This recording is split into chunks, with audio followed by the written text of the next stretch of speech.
163장 21절 22절 내 백성이 다 의롭게 되어 영영이 땅을 차지하리니 그들은 나의 심은 가지요 나의 손으로 만든 것으로서 나의 영광을 나타낼 것인즉 그 작은 자가 천을 이루겠고 그 약한 자가 강국을 이룰 것이라. 때가 되면 나 여호와가 속히 이루리라. 이사야를 통해서 하나님이 계시해 주신 하나님의 신약교회를 향한 비전입니다. 신약교회를 향한 하나님의 비전은 세상적으로 볼 때 가장 약해 보이는 자, 가장 천해 보이는 자를 통해서 하나님의 나라를 완성하는 것입니다. 그래서 가장 약해 보이는 자, 이 원문의 뜻은 가장이라는 말이 더 적합합니다. 가장 약한 자가 천을 이루고, 이거는 세상 사람들의 어떤 생각을 뛰어넘는 하나님만이 하시는 초자연적인 역사죠. 가장 작은 자가 천을 이루게 하시는 이 능력과 사역을 통해서 하나님의 나라를 완성하시는 것입니다. 이게 하나님 비전인데요. 그러니까 이 가장 작은 자, 가장 약한 자는 흔히들 사람들이 무시하는 존재들입니다. 갈릴리 바다에서 고기 잡던 베드로를 누가 주목했습니까? 막달라 마리아를 누가 사람이라고 취급했습니까? 그렇잖아요. 이 세상에서 바울이 말한 것처럼 가문도 좋지 않고 무식하고 천하고 천박한 사람들이 예수 믿었을 때 그들을 통해서 하나님이 어떤 일을 하실 것이라는 것을 상상한 사람 아무도 없어요. 주님이 예언의 말씀을 가지고 빗대어 우리에게 교훈하신 것처럼 건축자들이 못 쓰겠다 하고는 골짜기다 굴러 내버린 쓸모없는 돌을 하나님이 들어서 성전의 머릿돌이 되게 하시는 이 놀라운 기적. 이것이 가장 작은 자가 천을 이루는 기적인데, 하나님은 이 비전을 갖고 계세요. 누구든지 예수 믿고 그리스도 안에서 새로운 피조물이 되면 그 사람이 평신도든 성직자든 선교사든 상관없이 하나님의 손에 붙들리기만 하면 그를 통해서 엄청난 세상을 완전히 뒤집어 놓는 역사를 이루신다는 것입니다. 이것이 지금까지 기독교 2000년 역사가 증명하고 있지 않습니까? 성경에 있는 신약 성경이 증명하고 있지 않습니까? 그렇죠? 이게 한마디로 요약하면 한 사람 비전이에요. 우리는 많은 사람을 통해 하나님 일하신다고 생각하지만 하나님은 성경을 통해 그렇게 하시지 않았어요. 정말로 하나님은 한 사람, 소수의 사람을 주목하시고 그를 준비시킨 다음에 그 한 사람을 통해서 세계가 깜짝 놀랄 만한 일들을 이루신 것이 오늘날 하나님이 일해오신 걸음걸음이요 또 발자국입니다. 그러므로 여러분이 이 하나님의 비전을 나의 비전으로 만드세요. 목회자들이 보면 물량주의에 빠져가지고 한 사람 비전이 없어요. 보잘것없는 부인 하나를 놓고 하나님이 저 사람 바로 잡으시면 저 사람 때문에 천을 이루고 강국을 이루는 이변이 일어날 수 있는데 하는 비전이 없어요. 그러니까 날마다 세상적인 기준 가지고 사람을 보는 거예요. 돈 많다. 인정해 주는 거예요. 많이 배웠다. 인정해 줘. 잘났다. 인정해 주는 거예요. 세상 기준을 가지고 사람을 평가하고 인정하다가 보니까 나중에는 결과가 뭡니까? 아무 일도 일어나지 않고 오히려 교회 안에는 참 고통스러운 상처들만 남는 일들이 얼마나 많아요. 우리가 이렇게 수십 번, 수백 번 쏘으면서도 아직도 우리는 패러다임을 바꾸지 않아요. 하나님의 시각을 가지고 사람을 보는 패러다임, 이게 굉장히 중요하거든요. 이게 제자훈련의 핵심이에요. 하나님의 패러다임은 가장 작은 자를 주목하는 거 아닙니까? 한 사람을 주목하는 거예요. 쉬운 것 같죠? 여러분 실제로 목회 현장에 나가보세요. 쉬운가? 쉽지 않아요. 하나님이 아마 저의 목회 여러 가지로 은혜를 주신 이유는 저의 이런 고집스러운 마음가짐을 목회 25년, 26년 동안 한 번도 바꾸지 않고 시종일관 지켜나왔기 때문이 아닐까. 아무리 교회가 수천 명이 모이고 수만 명이 모이고 나중에 저는 완전히 나무에 쫓겨 올라간 원숭이처럼 나무 꼭대기에서 사람을 내려다보는 꼴이 됐잖아요. 제 주변에 아무도 없어요. 교회가 커질수록 목회자는 외로워집니다. 아무도 쉽게 접근을 못해요. 교역자가 100명이 넘으니까 그 교역자들 세계에서도 그냥 정신이 없는 사람이에요. 그렇잖아요. 그럼에도 불구하고 저는 다수에 대해서 눈을 돌리지 않았어요. 한 사람. 그러므로 지금까지 제자훈련이 살아서 엄청난 역사를 이루는 것이죠. 교회가 크든 작든 상관이 없어요. 한 사람이에요. 처음에 교회를 개척했을 때 9명 데리고 시작했는데요. 그것도 나는 강남이 어딘지도 모르고 시작했어요. 제가 개척한다는 이야기를 듣고는 저를 잘 아는 목사님이 강남으로 이사간 자기 교인 한 서너 가정을 묶어주겠다고 미국에 편지를 했길래 그럼 좀 그렇게 해달라고 그래가지고 기국을 해보니까 그분들 중심으로 해가지고 강남에 자리를 잡았는데 제일 목회를 하기가 어려운 돈이 없으니까 정말 형편없는 자리에다가 한 40평짜리를 방을 얻어놓고 준비를 해놨어요. 그러니까 와서 보니까 이게 강남이고 그렇더라고요.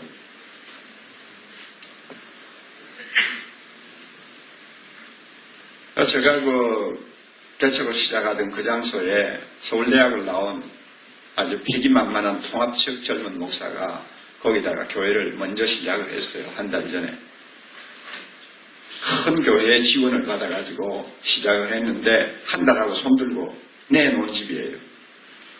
그래서 내가 그 젊은 목사 보고 왜 한 달도 안 됐는데 포기하고 다른 데로 가냐 그랬더니 목사님 여기는 교회에 할 자리가 못 됩니다.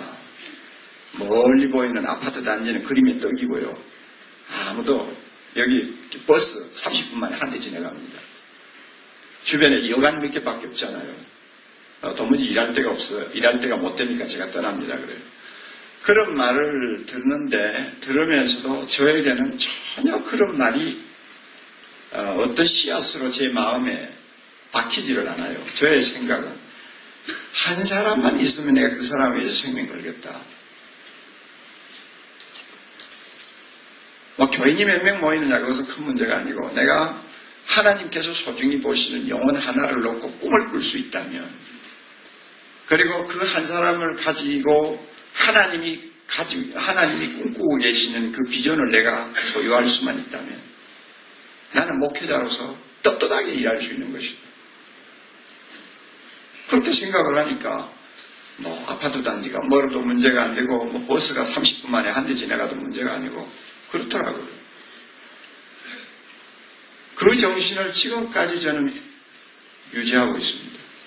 그러므로 저는 수만 명을 보지 않습니다. 한 사람을 봅니다. 그때 제가 작심한 게 있어요. 이 한 사람이 참 중요한데 내 평생 이제 남은 한 20년, 30년 동안 정말 교회다운 교회, 정말 그 교회, 내가 어려서부터 상처 입었던 그런 가슴 아픈 추억을 남기는 교회 아니고 우리 교회에 발들여 놓은 사람은 정말 사랑의 교회 때문에 내 인생 행복했다고 말할 수 있고 내 인생 바로 살았다고 말할 수 있도록 이야기할 수 있도록 하는 교회, 이런 교회를 만들려면 한 사람 한 사람을 위해서 내가 피눈물을 쏟으며 희생하는 데서 나타나는 열매를 가지고 사역을 해야지 겉으로 사람들이 평가하는 그런 어떤 기준을 가지고 사람을 내가 가까이 해서는 안 되겠다. 딱 결심하고 그 첫 번째 제가 실천한 것이 우리 교회 장로라는 직함을 가지고 들어오시는 분은 아무하고도 손 안 잡는다. 딱 이렇게 결정했죠. 장로님이 나빠서가 아니고 또 장로님이 다 문제가 있다는 이야기가 아닙니다. 어디서 장로를 받으셨는지 잘 모르는 분, 또 대책교회 조그마한 교회 이제 시작하는 목사가 그건 어떻게 보면 장로님의 눈에 그렇게 대단하게 보이겠어요. 그러니까 그런 하찮은 목사에게 제자훈련을 받을 가능성이 거의 없어요. 그 사람 보고 제자훈련 하자고 하면 반드시 반발할 것이고 아니면 겉으로 약간 순종하는 것처럼 해도 나중에 몇 년 지나면 본색이 드러날 가능성이 얼마든지 있죠. 그래서 아무리 좋은 장로라도 우리 교회에 와서 내하고 손잡기를 원하는 사람이 있으면 나는 거절하겠다. 그리고 내하고 말씀 앞에 놓고 1년이든 2년이든 소그룹에서 정말로 눈물을 흘리며 하나님 앞에 옷을 벗고 거듭나는 체험을 하고 하나님의 나라를 위한 비전을 함께 꿈꾸며 참 어린아이와 같은 심정으로 주를 섬기기를 원하는 사람이 나올 때 나는 그들하고 일하지. 어떻게 해서 장로가 되셨는지 알지도 못하는구나. 손 안 잡는다 그랬어요. 그랬는데 한 4, 5개월 아니 한 반년 지나가니까 장로님들이 몇 분씩 들어오시더라고요. 근데 이상해요. 우리나라 교회 보면 장로 하면은 다들 잘생겼어요. 그리고 장로님들 하면은 다 가족이 많아요. 복을 받아서 그러나 봐요. 거느린 자녀들이 많아요. 가족이 많아요. 그리고 대부분이 재력이 있어요. 잘 살아요. 그런데 그런 장로님들이 다 와서 한 줄 가득 이 식구들이 앉아가지고 있으면은 개척교회 하는 목사에게는 정말 천국이 임했죠. 한 영혼이 천하보다 귀하다는데 그 장로님 가족이 쫙 와서 앉아있으면 눈이 번쩍 뜨이죠. 그런데도요, 제가 손을 안 잡았어요. 안 잡는 방법은 간단해요. 신방 안 가는 거예요. 그래서 예배 시간 인사하고 헤어지면 끝나는 거예요. 그럼 장로는 은근히 신방 오기를 기다리지 않겠어요. 전혀 한 달에 가도 발을 안 들여놓으니까 이건 나를 환영을 하지 않는구나 이렇게 생각하고는 자연히 떨어지고 이랬어요. 그리고 교회 시작하고 나서 한 1년이 지나고 나서 행편없는 남자들, 난 영적으로 행편없다고 부릅니다. 영적으로 행편없는 남자들.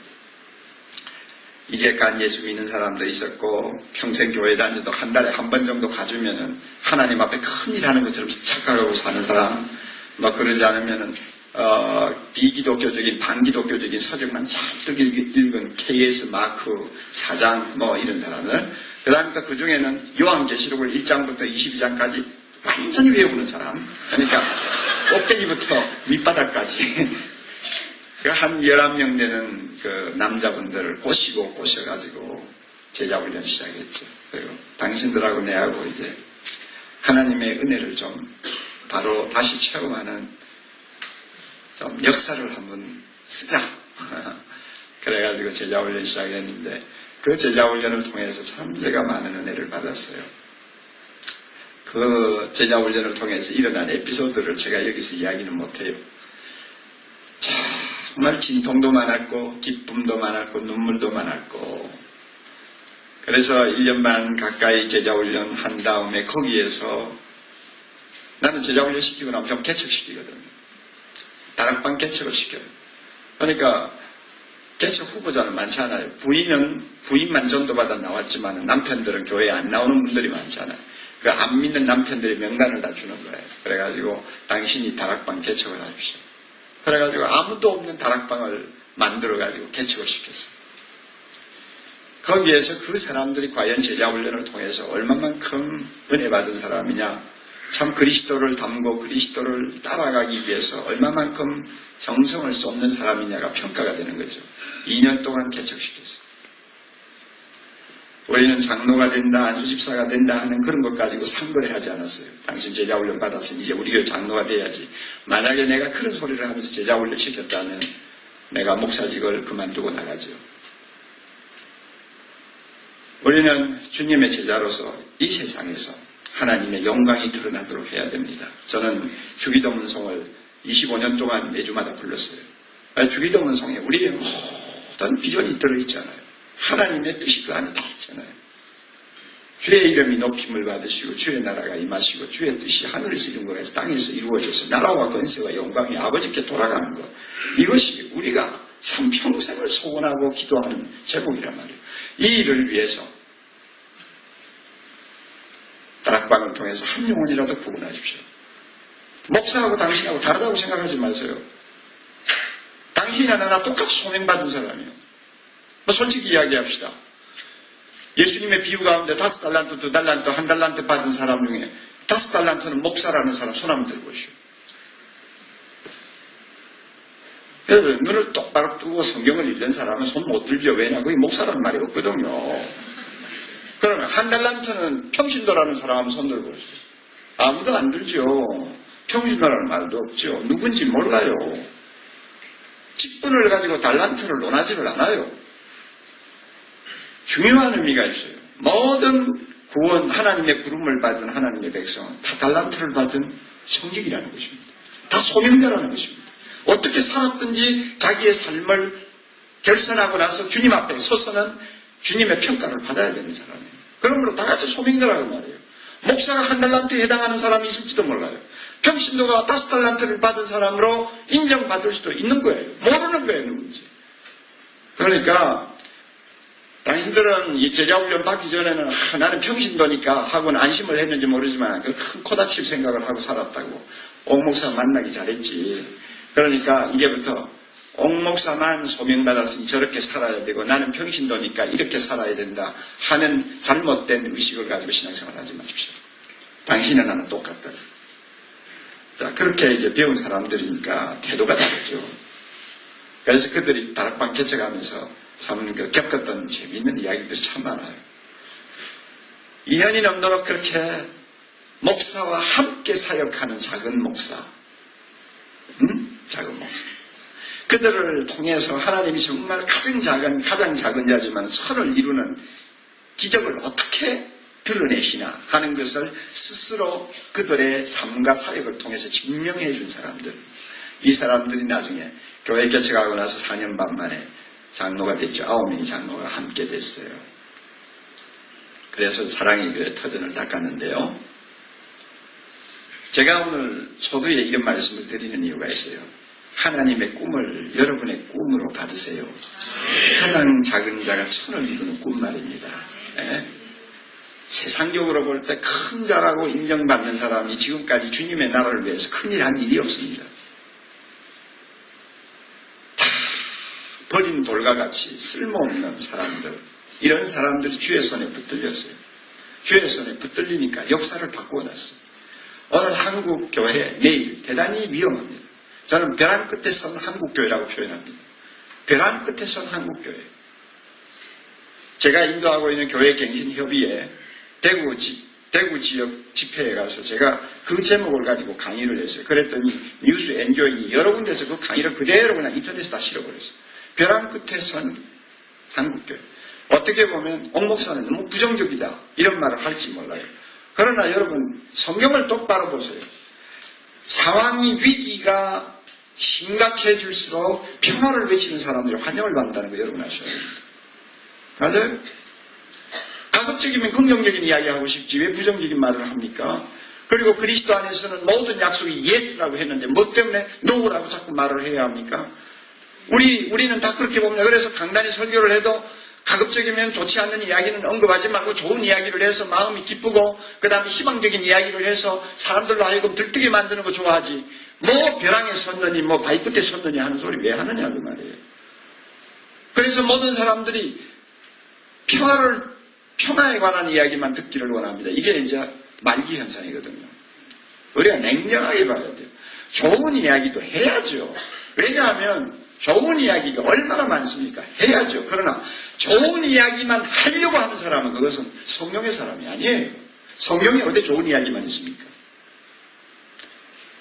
하나님께서 성경을 우리에게 주신 이유는 교훈도 주시지만 책망도 하신다고. 책망을 위해서 말씀 주셨잖아요.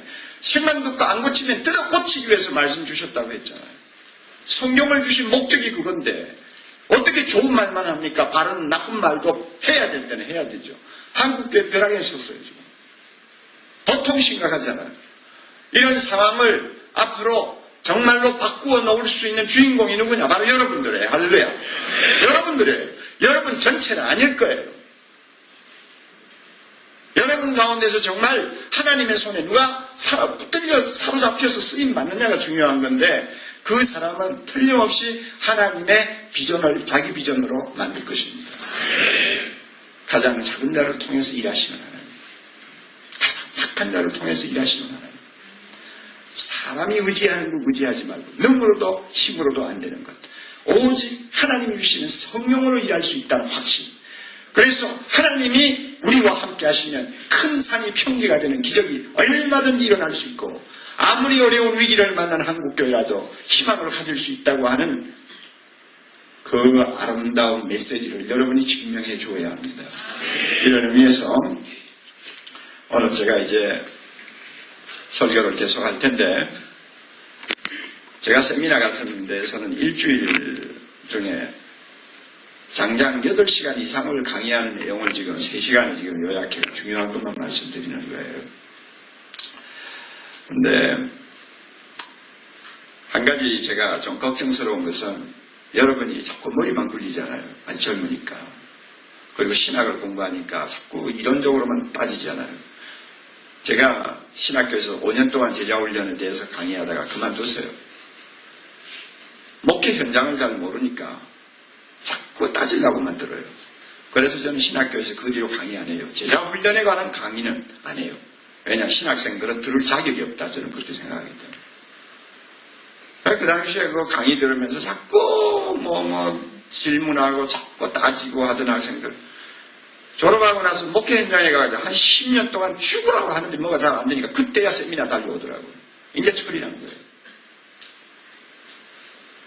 여러분도 조금 열린 마음을 가지고 들으세요. 어제 저는 교회를 볼 때 교회의 주체가 평신도라는 점을 제가 이야기했습니다. 그리고 평신도나 목사나 교회 기본 개념을 가지고 우리가 검토해 볼 때 차이가 없다는 거예요. 신분상의 차이가 없어요. 우리는 하나님 앞에 구원받은 사람입니다. 그러면 구원받고 신앙생활 열심히 하는 이유가 뭡니까? 천국 가기 위해서입니까? 바보 같은 소리 하지 말아요. 우리는 천국 가기 위해서 신앙생활 하는 거 아니에요? 구원받았기 때문에 신앙생활 하는 거예요. 맞아요, 맞아요. 여러분, 구원받았기 때문에 신앙생활 한다면 평신도나 교육단은 똑같잖아요. 구원받았기 때문에 신앙생활 한다면 그 신앙생활 하는 목적이 분명히 있을 거 아니에요.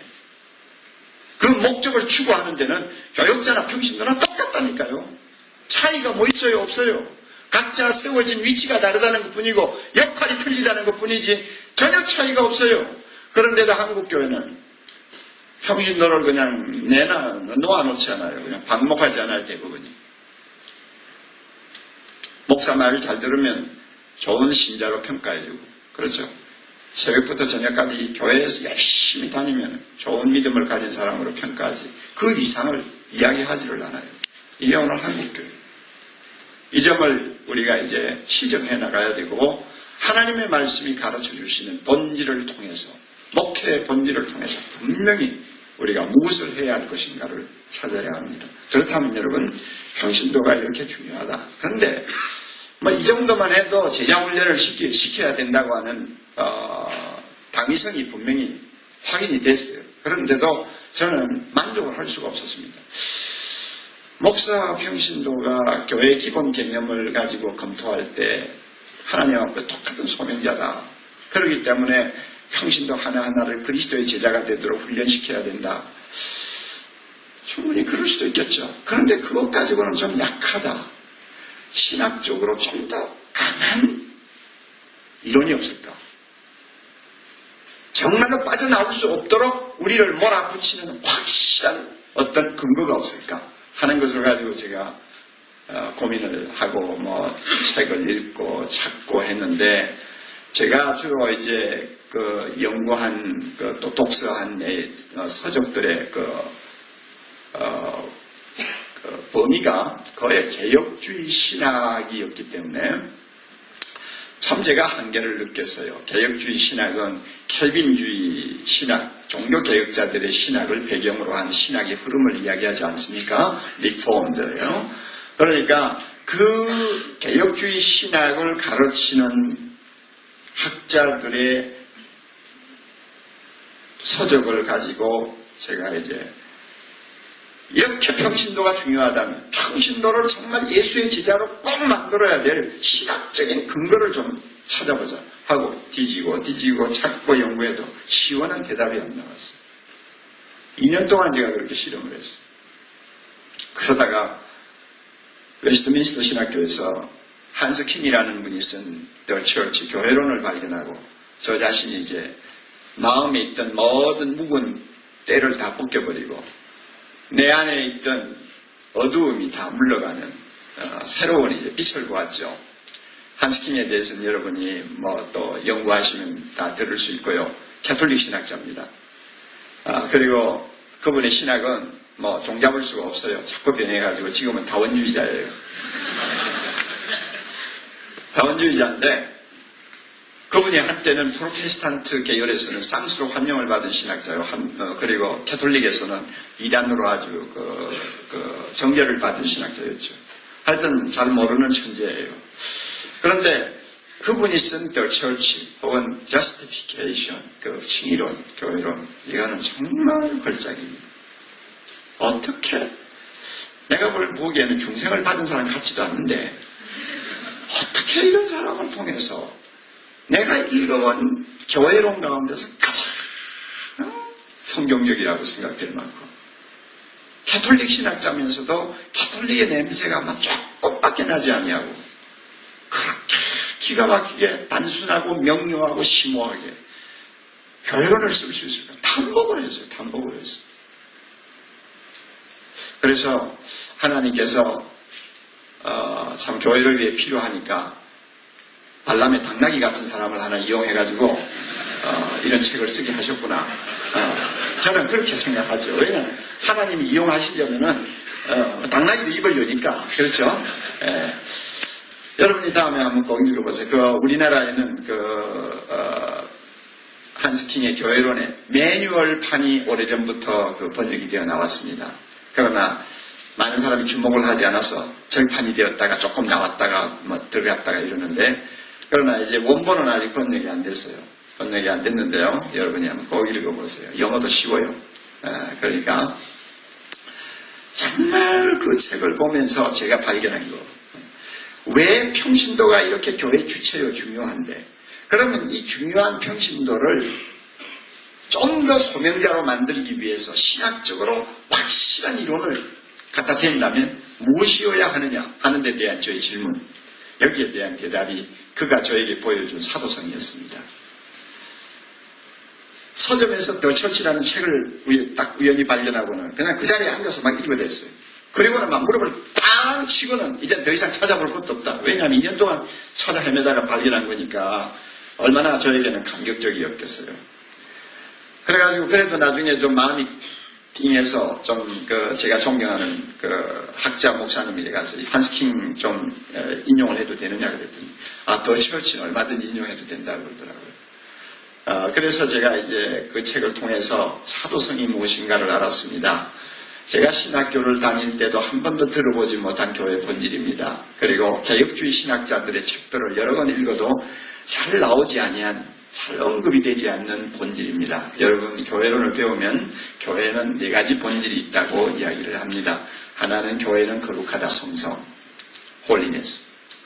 세상과 구별된 성성이 있다. 그 다음에 교회는 통일성을 갖고 있다. 유니티. 왜냐하면 머리는 그리스도요. 교회는 뭐요? 몸이요. 이것은 통일성이요. 통일적인 유기성을 갖고 있잖아요. 교회는 통일된 통일성을 갖고 있다.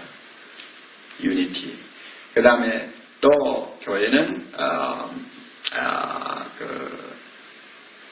캐톨리시티, 보편성. 하나님의 교회는 하나다. 민족을 초월해서, 국경을 초월해서, 혈통을, 시대를 초월해서 하나님의 교회는 하나다. 이 보편성. 네? 그런데 개혁주의 신학을 이야기하는 학자들 대부분은 이 3가지만 이야기해요.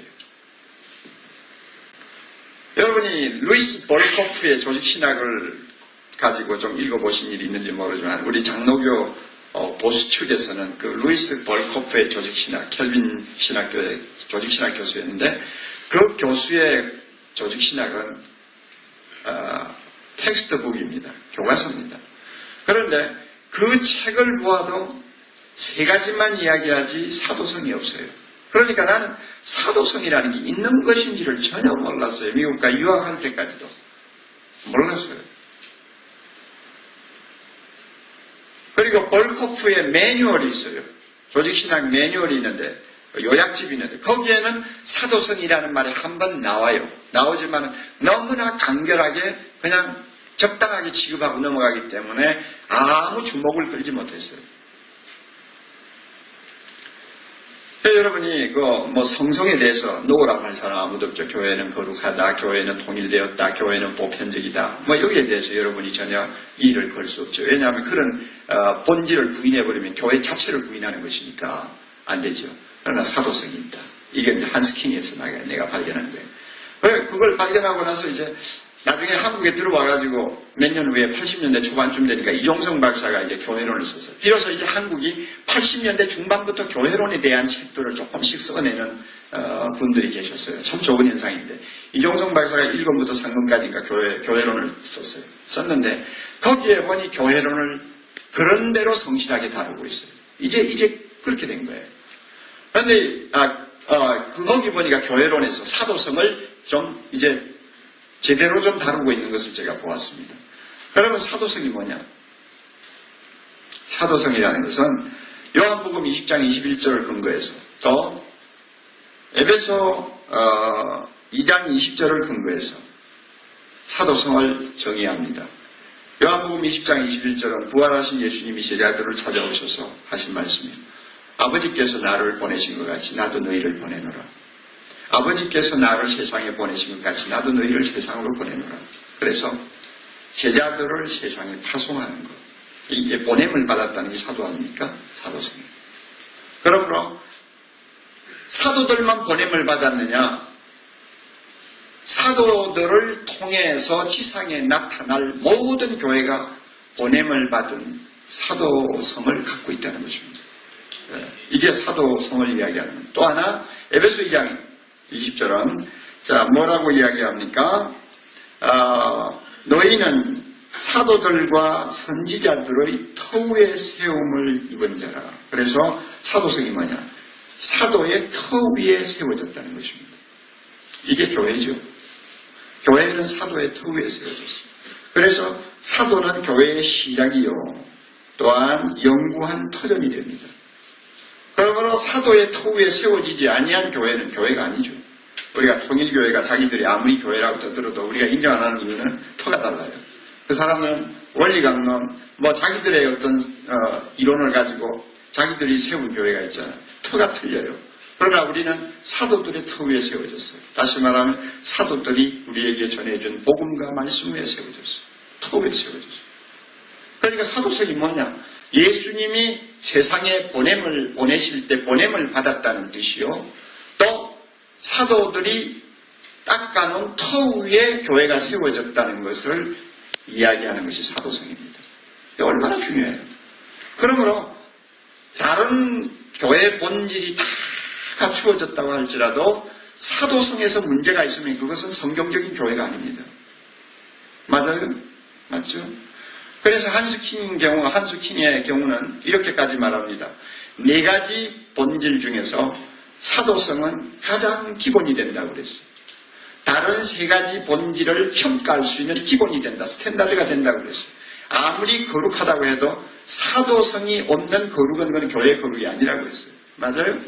아무리 보편성을 갖고 있다고 해도 사도성이 결여된 보편성은 그거는 성경적인 교회의 본질이 아니라고 이야기했어요. 그만큼 사도성이 중요해요. 그러면 개혁주의 신학자들이 왜 사도성을 은근히 이렇게 왕따시켰느냐? 그래서 잘 언급하기를 싫어했느냐? 이유가 있어요. 여러분이 중세기 그 종교개혁 시대를 보면은 로마 캐톨릭이 자기들의 정통성을 주장하기 위해서 항상 제일 먼저 들고 나오는 깃발이 있었어요. 그 깃발이 뭔지 아세요? 사도성이었어요. 로마 캐톨릭만이 베드로의 후계, 그래서 교황은 베드로의 후계자다. 그러므로 로마 캐톨릭만이 정통성을 갖고 있다. 이것을 주장할 때마다 들고 나오는 피켓이 바로 이 사도성이었어요. 그러니까 아무리 좋은 말이라도 다른 한쪽에서 계속 남용을 하고 오용을 하고 악용을 하면 자연히 거기에 대해서 거부감을 갖게 되죠. 이런 분위기가 있었어요. 그래가지고 이 사도성은 가급적이면 언급하지 않으려는 어떤 분위기에 흘러버렸습니다. 그러니까 여러분이 좀 검토를 해보면 그런 흔적을 여러 군데서 볼 수 있습니다. 그런데 그것은 무엇을 의미하느냐? 종교개혁자들도 인간이에요. 중세기 옷을 입은 인간이에요. 그러면 중세기라는 환경을 못 벗어나는 거예요. 맞지 않아요? 그러니까 그 환경 속에서 교회를 보다 보니까 어느 한쪽은 취약점이 나타날 수밖에 없는 것입니다. 우리가 이 점도 분명히 인식해야 돼요. 교회로는 계속 발전해야 돼요.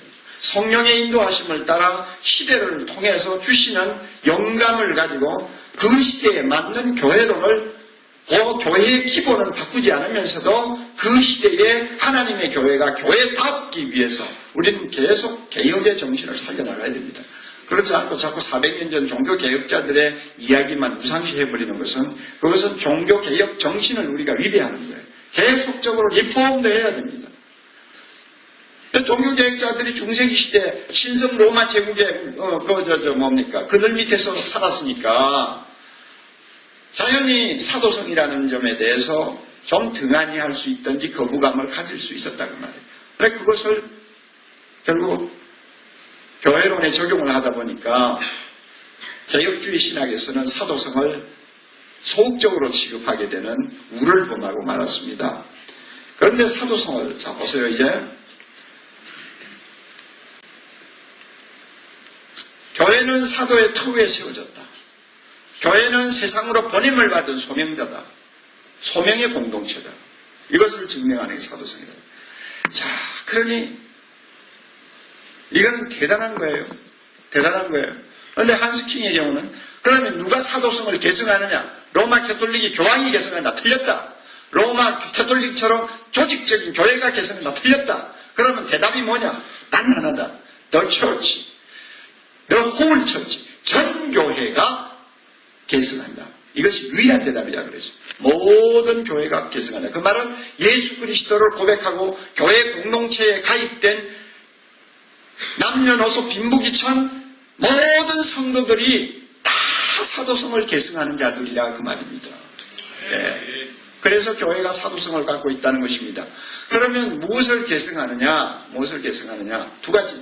첫째는 사도들이 첫 목격자로서 우리에게 전해준 복음과 교훈, 그러니까 하나님의 말씀, 사도들이 기록해서 우리에게 전해준 말씀을 계승한다. 이거는 우리가 잘하고 있잖아요. 우리는 누구든지 예수 믿으면 성경 들려주면서 읽으세요, 배우세요, 믿으세요, 전하세요 다 가르칩니다. 맞아요? 그대로 사도들의 말씀을 그대로 계승하는 것입니다. 이걸 거부하면 우리는 사도들의 계승자라고 할 수가 없죠. 이거는 잘해요. 개신교가 참 잘해왔고 한국교회가 잘해왔어요. 그 다음에 또 무엇을 계승하느냐? 중요한 거. 사도들의 사역을 계승하는 것입니다. 사도들은 예수님 앞에서 절대절명의 명령을 받았습니다. 너희는 가서 모든 족속으로 제자를 삼으라. 온 천하에 다니면서 복음을 전파하라. 주님이 사도들에게 주신 엄격한 명령입니다. 이 명령을 받고 사도들은 평생을 헌신하다가 거의 대부분이 순교자가 되어서 복음을 위해서 피를 뿌리고 갔어요. 그러면은 주님이 주신 이 절대 명령을 사도들만 받아가지고 사도들만 순종하고 사도들이 무덤에 들어가자 이 절대 명령도 끝났느냐? 그렇게 주장하는 사람도 있어요. 심지어 칼빈과 루터도 비슷한 소리를 했어요. 사도들이 무덤에 들어가고 나서 그 다음에 이 대사명이라든지 온 천하에 복음을 전하라는 이 말씀은 그 효력이 끝난 것처럼 이야기하는 부분들이 있어요. 그래가지고 종교개혁자들이 오해를 우리에게 받고 있죠. 뭐 그런 것까지 여기서 다 이야기할 수는 없어요. 그런데 여러분 보세요. 그건 말도 안 되는 거죠. 사도들이 예수님 앞에서 너희는 가서 모든 족속으로 제자를 삼으라. 온 천하에 다니며 복음을 전하라.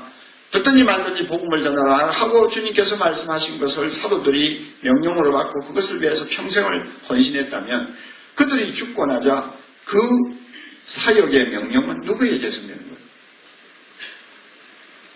사도들을 통해서 이 지상에 태어난 모든 교회가 계승하는 것입니다. 할렐루야. 모든 교회가 계승하는 거예요. 우리는 전도를 강요할 때 교회 채우기 위해서 전도하는 거 아니에요. 우리는 사도들을 계승하는 후계자들이기 때문에 사도들이 예수님의 명령을 위해서 평생을 헌신했던 것처럼 헌신할 의무가 있고 소명이 있기 때문에 전도하는 거예요. 그런데 대부분의 목회자들이 교인들에게 전도를 이야기하고 세상에 나가서 불신자들의 세계에서 우리가 예수의 제자로서의 역할을 강조할 때에 대부분이 그냥 너무나 빠른 소리만 한다고요. 우리 교회 부흥해야 되지 않겠습니까? 금년 목표 2,000명입니다. 그 말만 들으면 그냥 구역질이 나죠. 2,000명 모이는 게 교회입니까? 그런 식으로 하니까 물이 잘 돌아가는 평신도는 우리 목사님 야심이 많아. 맨날 교회당 몇천 명 채우는 그것만 가지고 야단이야. 그러니까 그런 소리를 듣고 그런 생각을 하는 사람들이 무슨 전도를 힘있게 하겠어요. 그거 잘못돼서 접근이 잘못된 거예요. 본질적으로 접근해야 돼요. 본질적으로 접근해야 돼요. 당신도 베드로가 예수님 앞에서 너희는 가서 모든 족속 제자를 삼으라고 명령을 받았던 것처럼 당신도 똑같이 명령을 받았습니다. 왜냐하면 사도들의 터 위에 세워진 교회 공동체 이런 일이었기 때문에 당신도 베드로와 같은 사명을 가지고 세상을 살아야 됩니다. 이건 명령입니다. 당신은 교역자가 아니기 때문에 나는 그렇게 안 해도 된다. 헌금만 조금 하면 된다. 그것은 당신의 신분을 너무나 모르는 거예요. 당신은 사도의 계승자예요. 복음을 위해 죽어야 됩니다. 본질적으로 접근을 해줘야 돼요. 본질적으로. 그런데 지금 한국교회가 지금까지 그와 같이 본질적으로 교인들에게 소명의식을 일깨워주고 내가 사도들이 순종하다가 세상을 떠났는데 그 사도들이 순종했던 예수님의 명령이 나에게 떨어졌다는 것을 확실하게 가르쳐 주느냐 말이죠. 가르쳐 주지 않잖아요. 심한 자는 자기가 소명을 갖고 있다는 것 자체도 말하지 않잖아요. 오직 소명을 가진 자는 성직자여 단위에서는 목사만 이 소명을 가진 것처럼 인상을 주어가지고 목사만 자꾸 높이도록 만들게 해놓은 것이 오늘 한국교회 풍토 아니요.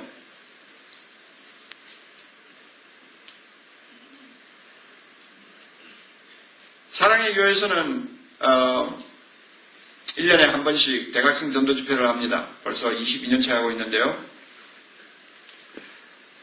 일반 부흥회를 처음에 좀 좋은 강사 모시고 2번 해보다가 실패했어요. 안 모이는 거예요, 교인들이. 봉사들이 와가지고 제스처 써가면서 이러고 한때는 우리 한국교회 부흥을 위해서 큰 역할을 하신 분들이죠. 그런데 시대가 바뀌면서 벌써 80년대 초반부터 우리 교회는 안 먹혀지더라고요. 제자훈련하는 교회는 안 먹혀져요. 남편 예수 안 믿는 사람 손 들어봐! 하니가 순진한 부인들이 손들 수밖에 없지. 저는 강남에 아침에 일어나면은 한참 강남 개발될 때 강남에 아파트 사가지고 내려온 사람들 얼마나 콧대가 높았어요. 남편 잘 만나가지고 30대 그 아름다운 이쁜 여자들이 남편 잘 만나가지고 강남의 아파트에서 산다는 거 막 신이 나가지고 아침에 일어나면 하루 종일 이제 오늘 뭐하고 살고 그게 고민이 되는 여자들 많이 있었잖아요. 그렇죠? 그러니까 나에게는 전도의 대상은 고민하는 여자들이거든요. 그러니까 자연히 교인도 한 80% 내지 90%가 여성들이에요. 그리고 80% 이상이 다 초신자들이에요. 내가 다니면서 초인종 누르고 사형리 가지고 전도하고 이래가지고 끌어낸 사람들이니까 그렇잖아요. 그래가지고 은혜 받고 제자훈련 받고 이러면서 교회가 성장하는데 부흥회를 한번 해봤죠. 왜냐하면 은혜는 골고루 받아야 됩니다. 옥목사가 받은 은혜만 외골로 받으면 편식하기 쉬워요. 은혜는 참 넓어요. 은혜의 범위는 넓고 성령의 역사는 다양합니다. 믿습니까, 여러분? 네, 그렇기 때문에 좀 더 다양하게 은혜를 받도록 하기 위해서 부흥회를, 전통적인 부흥회를 시작했는데, 안 되더라고요. 처음에 첫날음하고 막 모이더니, 딱 1시간 들어보더니, 그 다음에는 반이 줄어져요. 남편 안 믿는 사람 손 들어봐. 손들이, 나와, 이리 나와! 죄 지은 사람처럼 이렇게 나와서. 성경에 뭐라 그래? 그리스도와 벨리알이 같이 할 수 없고 뭐 어쩌고 어떻게 하나님의 말씀을 어겨가면서 그렇게 안 믿는 남자와 결혼을 하느냐 그러면서 호통을 치니까 무슨 죄가 있어요? 예수 믿기 전에 결혼했는데 그래가지고 세워놓고는 목사님은 또 다른 설교 또 내용을 가지고 막 설교하면서 사람을 세워놨다는 걸 깜빡해버렸나 봐. 내 세우는 거야. 할 수 없이 내가 나가서 이런 스타일의 설교, 복 받으라고 이러는 설교, 아멘하고 이러니까 안 맞는 거예요. 그래가지고 실패하고는 그 다음에 이제 그러면 우리는 대각성 전도 집회하자. 성도가 스스로 각성하는 가장 지름길은, 빠른 지름길은 전도하는 거예요. 전도한 사람이 와서 예수 믿겠다고 결심하는 것을 볼 때 가장 빨리 각성합니다. 믿어요? 그리고 전도 집회, 전도에서 안 믿는 사람 한 사람이라 구원하자. 이래가지고 몇 개월 준비해가지고 1년에 한 번씩 3일 동안, 4일 동안 대각성 전도 집회 합니다. 22년째 하고 있는데요. 엄청난 일들이 일어나죠. 엄청난 일들이. 근데 그 6개월 준비할 동안 우리가 이제 참 여러분 전도해야 됩니다. 교회 밖에 이런 양 한 사람이 있어도 우리는 나가 전도해야 됩니다. 우리 교회 장소가 좁다고 불평하지 마세요. 벽이 무너지고 천장이 날아가도 안 믿는 사람이 있을 때는 우리 전도해서 주님 앞으로 인도해야 됩니다. 당신이 베드로의 후계자예요. 당신에게 하나님께서 그 명령을 주셨어요. 그런데요, 다른 교회에서 수평 이동해가지고 우리 교회에 들어온 사람은 처음에는 입을 삐죽삐죽해요. 지금 교회가 장소가 좁아가지고 터지는 마당인데 옥목사 또 대각성 전도 집회 한다고 저러네. 저 사람 마음에 무슨 야심을 갖고 있나 이렇게 삐죽삐죽 했는데 그 사람들이 나중에 제자 훈련 받고 막 다락방에 가서 은혜 받고 그 소리 싹 없어졌어요. 눈을 다시 뜬 거죠. 한국교회가 사도들이 쓴 성경은 모두가 계승하도록 해주면서 사도들의 사역은 계승한다는 말을 하지 않아요. 이게 얼마나 모순이에요. 그러므로 저는 이제 이 사도성을 발견한 다음에 평신도를 그리스도의 제자로 만드는 일에 전력을 쏟아도 되겠구나. 이거는 신학적으로 성경적으로 이거는 흔들릴 수 없는 나의 확신이 될 수 있다. 이렇게 했습니다. 그래서 그 확신이 지금도 흔들리지 않아요.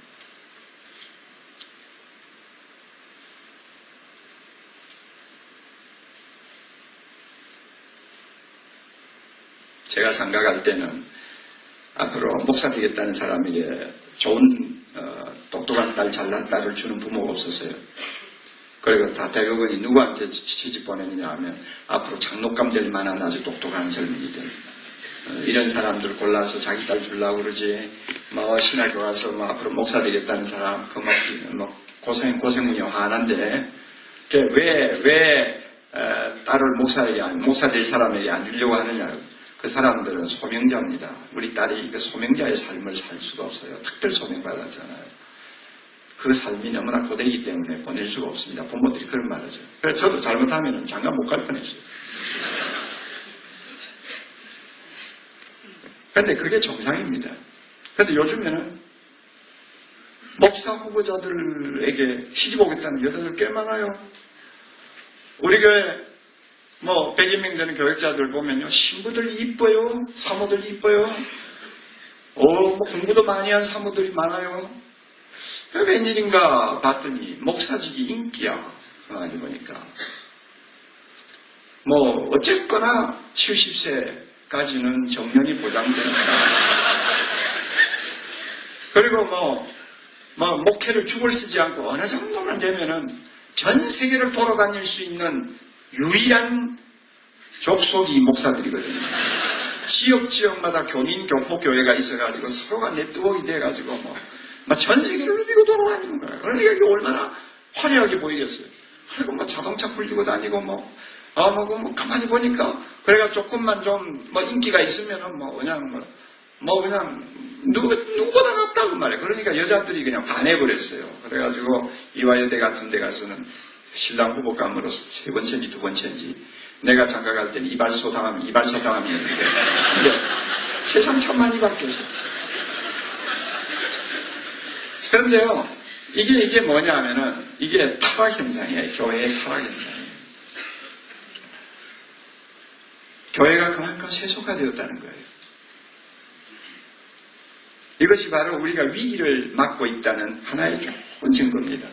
우리가 정말 목사답게 살려고 옥목사부터 노력을 한다면, 정말 사도들이 주님을 따라가기 위해서 자기 십자가를 지고 자기를 부인하고 평생을 산 것처럼 나도 그렇게 살겠다고 결심하고 실천을 좀 더 강도 있게 했더라면 아마 시집 올려는 여자가 그렇게 많지 않을 거예요.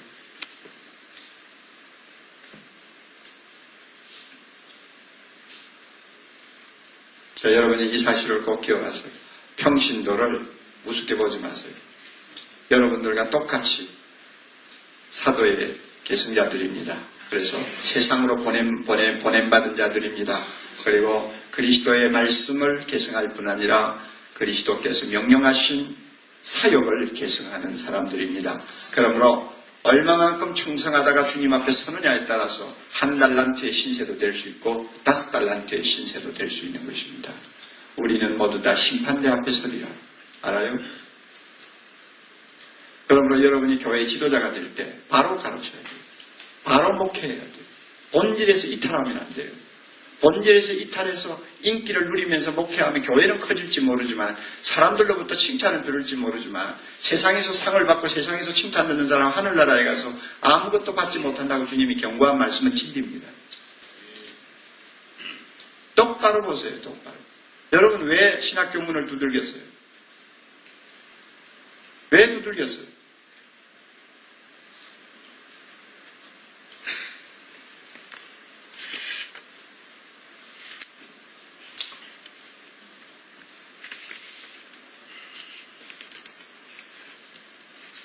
여러분이 제대로 신학교에서 훈련을 받고 평안한 자세를 가지면 여러분은 나가서 하나님이 사용하시는 아름다운 사역자가 될 수 있다고 봅니다. 우리 합동측 총회신학교 비해서 참 여기가 좋아요. 분위기가. 이 신대원이 이 정도 사이즈라면 이 사이즈라고 한다면 이상적인 사이즈입니다. 아마 잘하면 인격훈련, 영성훈련도 얼마든지 가능하다고 제가 봅니다. 이 정도 사이즈면. 그런데요, 벌써 몇천 명이 되면 그건 불가능하거든요. 완전히 그거는 어떻게 보면 목사 되기 위해서 과정을 거치는 거지, 그 속에서 인격교육이다, 영성교육이다, 거의 불가능한 이야기예요. 그런 분위기를 제가 보다가 여기 와서 보니까, 이거, 앞으로 이거 한 20년 후에 진짜 인물은 전부 서울신학대학에서 다 나오겠구나 하는 생각이 들어요. 좋아하지 말아요. 안 그래요? 서울신학대학 출신이라고 나오는 게 아니라 여러분 개인이 하나님 앞에 얼마만큼 붙들리느냐에 달려서 좌우됩니다. 그렇죠. 그러나 여기에서 많이 나와서 하나님 앞에 큰 영광을 돌릴 것 같아요. 더욱이 앞으로 세월이 흐를수록 제일 큰 문제는 교회의 성결 문제가 제일 큰 문제가 될 거예요. 얼마나 타락하고 있다는 거 여러분 아시죠? 이 타락하는 무신론적 문화 속에서, 이 음란한 문화 속에서, 거짓된 문화 속에서 참으로 하나님의 영광을 드러내려면 성결교라는 이름을 이마에 붙이고 다니는 여러분을 통해서 하나님이 일하셔야 됩니다. 됐습니까? 네. 성결운동 일어나야 돼요. 네. 자, 그렇다면 여러분 이제 평신도가 이렇게 소명자요 또 사도성의 입각에 볼 때 세상으로 보냄을 받은 그리스도의 제자들인데요. 그렇다면 중요한 문제가 하나 따릅니다. 이제 사람을 만들어야 될 거 아니에요? 예수의 제자는 태어나는 거 아닙니다. 만들어지는 것입니다. 제자를 만들어지는 것이지 자동적으로 태어나는 거 아니에요. 만들어야 되잖아요. 만들면 평신도 가만히 그대로 두어서는 안 된다. 다 소명자이기 때문에 예배만 보고 흩어지는 군중 만들면 안 된다. 헌금이나 좀 하고 나가서는 제 마음대로 살도록 만들어서는 안 된다. 절대로 안 된다. 입으로 주여 하는 자로 끝나서는 안 된다. 절대 안 된다. 하나님은 한 사람이 제대로 만들면 천을 이루는 기적을 기대하시는데 평신도 한 사람 한 사람을 그대로 내버려두면 안 된다. 이런 의식을 강하게 가지는 목회자는 이 평신도가 제구실을 할 수 있도록 제 역할을 할 수 있도록 제자리에 서서 이제는 사역의 주체로서 목회의 주체로서 함께 손잡고 주님의 나라를 위하여 뛰도록 하려면 훈련시켜야 되잖아요. 훈련시키려면 전략이 필요해요. 다시 말하면 어떤 표준에 맞추어서 훈련시킬 것이냐. 표준이 뭐냐? 목표가 뭐냐? 표준과 목표 또 방향, 이것을 제대로 정확하게 가르쳐주는 것이 전략이거든요. 이 전략이라는 게 중요합니다. 제가 지금까지 이야기한 것은 어떤 면은 목회 철학입니다. 평신도에 대한 목회 철학입니다. 교회론입니다. 그러면 이것이 확립이 됐으면 그 다음에는 방향이 있어야 되고 목표가 있어야 되고 표준이 있어야 돼요. 내 식대로 제자 훈련 시킬 수 있습니까? 내 식대로 가르칠 수 있어요? 목사 제자 만들어서 되겠어요? 안 되죠. 그냥 내가 보기에 이래야 되겠다 하는 식으로 함부로 해서 되겠어요? 안 되죠. 분명히 어떤 표준에 맞추어서 어떤 목적을 두고 평신도를 만들어야 되겠느냐, 그것이 무엇냐를 분명히 성경을 통해서 찾아가지고 거기에 맞게 평신도를 교육시키고 훈련시켜야 된다고 말해요. 이게 전략입니다. 이 전략은 제자도라고 하는 한 단어에 전부 집약이 되어 있습니다. discipleship입니다. 제자의 길, 제자의 도, 제자의 삶, 제자의 또 직분, 이렇게 여러 가지 우리가 번역을 할 수 있는 discipleship이라고 하는 여기에 들어있어요. 성경에는 물론 discipleship이라고 하는 용어가 없습니다. 마테테스 디사이플이라는 말은 수없이 나오지만 discipleship이라고 하는 말은 없어요. 그러나 우리가 성경을 특히 사복음서와 사도행전, 서신서를 보면 이 제자도가 무언가에 대한 정의는 없지만 제자도에 입각해서 신앙생활을 하는 사람들의 인격이 어떠하며 삶이 어떠하며 그들이 추구하던 목적이 무엇인가를 찾아서 정리하는 건 아무것도 아니에요. 너무너무 많아요, 성경. 그러니까 쉽게 말하면 우리는 전략을 세워야 됩니다.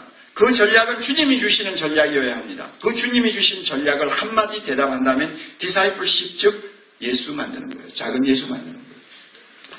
예수처럼 되고 다시 인격이 예수님처럼 되기를 소원하는 사람, 또 예수님처럼 살기를 소원하는 사람, 그래서 예수님처럼 되고 예수님처럼 살기를 소원하고 그것을 목표로 하고 한 생을 바치기를 원하는 사람을 만드는 것, 이것이 바로 제자도입니다. 이 표준이 딱 서잖아요.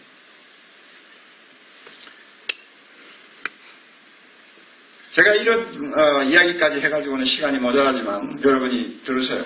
제가 또다시 또 이 학교에 올 기회는 없을 것 같으니까 전략이라는 것이 얼마나 중요한지 20세기 초반에 들어와서 하나님께서 놀라운 일을 기독교계 안에 일으키셨는데 두 가지를 일으키셨어요. 하나는 에큐메니칼 운동이고 하나는 페라처치 미니스트리입니다. 우리 아웃사이드 처치 무브먼트라고도 이렇게 합니다. 그러나 페라처치 미니스트리, 이 선교단체들, 복음주의 선교단체들, 요 두 양날개를 하나님께서 교회에 달아주셨어요. 그래가지고 에큐메니칼 처음에 WCC가 시작될 때 그것이 전적으로 나빴다고 이야기하면 안 됩니다. 초창기에는 굉장히 건전했고 세계교회가 하나 되어야 된다고 하는 엄청난 비전을 가지고 시작이 되었습니다. 나중에 이제 변질돼가지고 문제가 일어났습니다만은, 그런데 그 에큐메니칼 운동을 하는 사람들의 주 관심사는 교회였어요. 교회가 뭐냐? 그러니까 교회는 평신도다. 그러면 평신도를 어떻게 할 거냐? 이런 면에 관심을 두었어요. 존 스타트가 아주 대표적인 인물이었죠. 그런데 그런 에큐메니칼 운동을 하는 사람들이 이 평신도의 중요성, 평신도의 이 위치를 확인하는 아주 우수한 논문들을 많이 썼어요. 그래서 정말로 20세기는 평신도의 세기였다고 말할 수 있을 정도로 교회에 큰 각성을 일으켰습니다. 그러다가 보니까 자연히 그 사람들이 그러면 이 평신도가 이렇게 중요하다면, 평신도가 이렇게 중요하고 소명자라고 한다면 어떻게 평신도가 교회 안에서 제 사역을 감당하고 사회에 나가서 제 사역을 감당할 수 있도록 하느냐. 그래서 전략을 세웠어요. 두 가지 말로 요약해요. 하나는 participation, 참여랍니다. participation. 그렇죠? 그리고 두 번째 전략은 secularization, 즉 세속화라고 번역해도 괜찮을 것 같아요. 네, 이렇게 두 가지 전략을 세웠습니다. 그럼 간단하게 뭐냐면 평신도가 이렇게 중요하기 때문에 participation, 교회의 목회 사역에 평신도가 적극적으로 참여할 수 있도록 문을 오픈하자. 그래가지고 여러 가지 코미티를 많이 만듭니다. 예를 들면 설교자가 설교 코미티를 만들어서 설교에 대해서 좀 서로가 협의할 수 있는 능력을 갖춘 사람, 평신도들을 코미티 회원으로 받아가지고 설교 준비하면서도 한 번씩 모여가지고 자기 설교를 가지고 토의도 하고 설교한 다음에는 그들과 함께 피드백도 하고 이러면서 평신도들 일부가 목사의 강단 사역에 함께 동참할 수 있도록 문을 열어준다. 뭐 이런 거 생각하면 굉장히 그럴듯하잖아요. 행정 부분에 문을 열어줘서 또 여러 가지 교회 사역에 문을 열어주어가지고 평신도가 적극적으로 사역에 동참함으로써 평신도의 위상을 세운다는 것이죠. 이게 전략이었어요. 파티시페이션. 그 다음에 세큘러라이제이션이라고 하는 것은 평신도가 사회에 나가서 어떻게 제 역할을 하도록 할 것이냐 이겁니다. 죄를 범하는 일이 아닌 이상은 어떤 분야든지 소명자로서 들어가서 그 속에서 빛과 소금이 되게 하자 이겁니다. 그러므로 모든 분야를 파고 들어가서 그리스도인이 그 속에서 제 역할을 감당하도록 하자. 이것이 세큘러라이제이션이었습니다. 이 두 가지 전략. 그럴듯하잖아요. 그런데요, 여러분 참 놀라운 일이 있습니다. 이 에큐메니컬 운동이 일어나고 나서 한 40년, 50년쯤 되어가지고 지나고 나서 그들이 백기를 들었어요. 제가 이건 여러 가지 논문을 통해서 확인하면 백기 들었어요. 우리 실패했다. 무엇이 실패했느냐? 전략면에서 실패했다. 그래서 다시 말하면 전략을 잘못 세웠다는 것입니다. 사실 실패했어요. WCC가. 여러분 그 이유를 곰곰이 한번 생각해 보세요. 반대로 하나님께서 20세기 초반에 별로 많이 배우지 못한 평범한 사람들을 불러서 가슴을 뜨겁게 하시고 정말로 이거 신신학으로 인해서 기울어져가는 미국 사회의 젊은이들 세계에 그리스도의 복음의 계절이 오도록 하는 일을 일으켰어요. 도슨 트로트뱅 같은 사람은 고등학교밖에 나오지 아니한 사람이었지만 내비게이터를 창설해가지고 전 세계를 석권하는 사람이 됐죠. 그 다음에 빌 브라이트 박사 같은 사람, 그 다음에 빌리 그레엄 박사도 초창기에는 시골에서 별 볼 일 없는 젊은이였잖아요. 자, 이런 여러 사람들이 그 당시에 일어나가지고 이 페로처치 미니스트리가 이제 번창하기 시작했습니다. 그런데 처음에 초창기에 WCC는 지성인들이 모였고 이 페로처치 미니스트리는 그냥 평범한 사람들이 모였어요. 두 개가 비교가 되지를 않았어요. 어때 비교할 만한 근거도 못 됐어요. 너무나 격차가 심하니까. 그런데 이 페로처치 미니스트리를 한 사람들은 40년이 지난 다음에 성공했어요. 승리했어요. 사역에 승리했어요. 여러분이 다 알잖아요. CCC가 얼마나 막강한 사역을 그동안 했는지, 내비게이터가 얼마나 사역을 했는지, 여러분 있죠. 영 라이프가 얼마나 사역을 엄청나게 했는지, IBF가 얼마나 했는지 여러분 다 아시잖아요. 아시죠? 성공한 거예요. 성공한 이유가 뭐냐? 전략을 바로 세웠다고 말이에요. 그럼 그들이 세운 전략은 뭐냐면 제자도였습니다. 사람부터 만들자. 사람을 만든 다음에 일을 시키자. 이것이 전략이에요. 이게 예수님의 전략이거든요. 예수님의 전략. 그러므로 예수님은 12명의 사도들을 놓고 3년 동안 실험하신 이유가 있어요. 일부터 시키지 않았어요. 사람 만드는 데 투자하셨어요. 그대로 우리도 사람을 만들자. 어떤 사람을 만드느냐? 예수님을 닮아가고 작은 예수가 되도록 사람을 만들자. 그리고 그 사람을 만든 다음에 감투도 주고 일도 시켜서 사역을 시키자. 시간은 많이 걸리지만 이것이 주님이 우리에게 보여주신 정확한 전략이기 때문에 이대로 해야 된다. 그래서 우리가 아는 바와 같이 제자훈련이라는 말이 페로처치 미니스트리에서 먼저 나왔다는 거 우리가 잘 알잖아요. 도슨 트로트맨 같은 사람은 샌디에고에서 고등학교 졸업하고 나서 전도받고 예수 믿었어요. 가슴에 불이 탔어요. 마태복음 28장 18절 이하를 놓고 그는 읽다가 성령이 주시는 정말로 새로운 계시를 발견했어요. 제가 공부를 마치고 콜로라도 스프링스에 있는 내비게이터 본부를 찾았습니다. 글레니엘이라고 하는 아주 아름다운 골짜기에 캐슬이 있어요. 그 캐슬이 본부인데요. 그때 제가 갔을 때는 도슨 트로트맨은 세상을 떠난 후였습니다. 그리고 사모님이 자기 남편의 전기를 써서 막 출판할 때였습니다. 그래서 그 책도 제가 얻고 거기에서 대우를 잘 받았어요. 한 달 동안 머물면서 대우를 잘 받았는데 그 도슨 트로트맨이라고 하는 사람, 신학교 문턱도 안 간 사람이에요. 마태복음 28장 18절 이하의 말씀을 보면서 예수께서 나와 일러 가라사대 하늘과 땅의 모든 권세를 내게 주셨습니다. 너희는 가서 모든 족속으로 제자를 삼아 아버지와 아들과 성령의 이름으로 세례를 주고 내가 너희에게 분부한 모든 것을 가르쳐 지키게 하라. 이 말씀은 단순한 말씀이 아니다. 그는 그렇게 깨달았어요. 내 같은 사람은 어릴 때부터 그 말씀을 얼마나 많이 받길래요. 그리고 얼마나 자주 설교 들었겠어요. 그러나 내가 알고 있는 의미는 전도하라, 세계 복음화해라, 요 정도 선에서 알고 있었지 그 이상은 몰랐어요. 그러나 도슨 트로트맨은 아니다. 전도하라는 말 이상이다. 복음화시켜야 하는 말 이상이다. 왜 제자를 만들려고 했을까? 여기에는 뭐가 있다.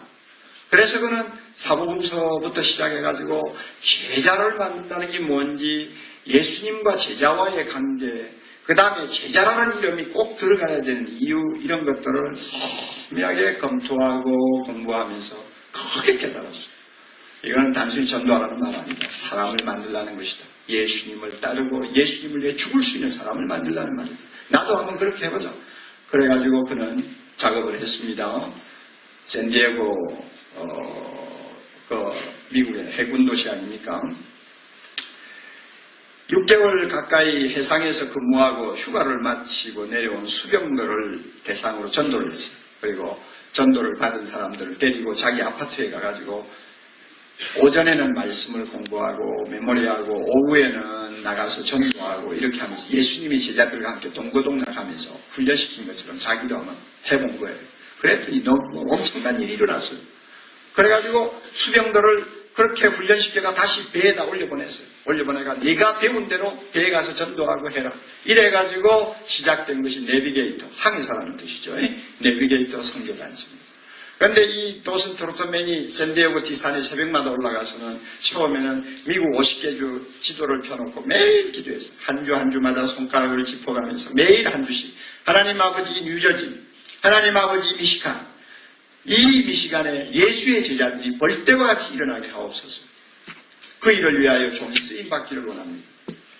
웃기는 기도지. 그렇죠. 누가 보면 정신병자라고 하죠, 그 기도. 그래가지고 50개 줄을 놓고 기도 다 끝나고 나니까 세계 지도를 다 펴놓고 한 나라마다 매일매일 손을 짚어가면서 주님, 이 나라의 그리스도의 제자가 벌떼같이 일어나게 하옵소서. 그런데 놀라운 거는요, 그 기도대로 됐잖아요. 내비게이터가 지금 127개국에서 지금 엄청난 사용을 하고 있잖아요. 나는 내비게이터하고 아무 관계없는 사람이에요. CCC하고도 아무 관계가 없는 사람이에요. 나는 진짜 외골수 교회맨이에요. 그런데도 내 같은 사람이 영향을 받았잖아요. 놀라운 이야기죠. 한 사람이 말씀에 눈을 뜨고 성령이 주시는 음성을 들으니까 세상이 바뀌는 거예요. 제자를 만들라. 사람부터 먼저 만들어라. 그 다음에 일시켜라. 이것이 주님이 하신 방법이요. 주님이 우리에게 보여주신 전략이다. 그래가지고 페라처치 미니스트리에 있는 사람들이 전부 그 전략을 채택을 했는데 40년, 50년 지나고 나니까 한쪽은 이겼고 한쪽은 졌어요. 그러면 여러분, 에큐메니칼 운동한 사람들이 왜 전략에서 실패했습니까? 그 사람들은 사람 만드는데 투자하기 이전에 일부터 죽었어요. 맞아요? 일부터 시켰어요. 감투부터 시켰어요. 감투부터 죽었어요. 야, 설교 코미티에 들어오라.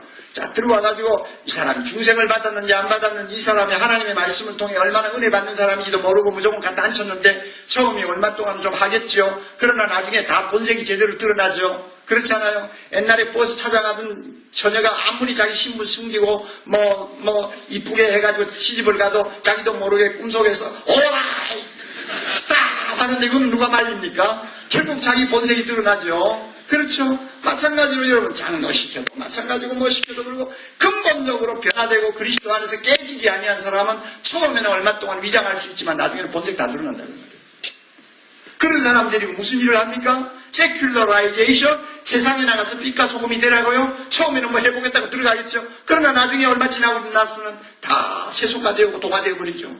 무슨 쓸모가 있어요? 교회 안에서 일념시켰더니 나중에는 전부 다 말썽 일으키죠. 실패할 수가 없죠. 실패하죠. 한국교회가 지금 왜 이렇게 지금 고통을 당하고 있습니까? 왜 이렇게 진통합니까? 왜 아까운 젊은 사역자들이 몇 사람 때문에 그 아까운 젊음을 낭비하다시피 하면서 목회를 해야 합니까? 왜 이 엄청난 한국교회 잠재력이 묻혀 있습니까? 기가 막히지 않아요. 이유가 뭐예요? 사람 만드는데 투자 안 하는 거예요. 투자 안 해요. 성경 공부시키지 않는다는 말이 아니에요. 성경 공부 많이 시켜요. 한국교회 지금까지 새벽기도를 통해서 구역예배를 통해서 주일학교를 통해서 얼마나 가르친다고 애를 많이 썼어요. 그러나 전부 다 머리만 향해서 망치질을 했지 정말 그 사람의 심령이 변화되는 일을 위해서 우리가 시험을 하지 못했어요. 지식을 많이 가르쳐주는 것으로 그래서 많이 기억하고 대답 잘하는 사람을 신앙 좋은 사람으로 인정하는 이런 잘못된 교육을 오늘까지 시켰기 때문에 열심히 가르친다고 했지만 열매는 죽정이가 얼마나 많아요.